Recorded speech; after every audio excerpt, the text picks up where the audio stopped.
Here's a quick tip on starting your lawnmower.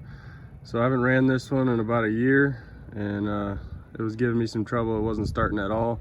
So I poured some B12 Chem Tool inside the intake here after taking off the air filter. That got it started about 4 different times. It didn't stay running, and then after I tried again, then it stayed running. So that'll help out. Instead of taking apart the carburetor or taking it to a shop, I would start here. Hope that helps. Enjoy your day.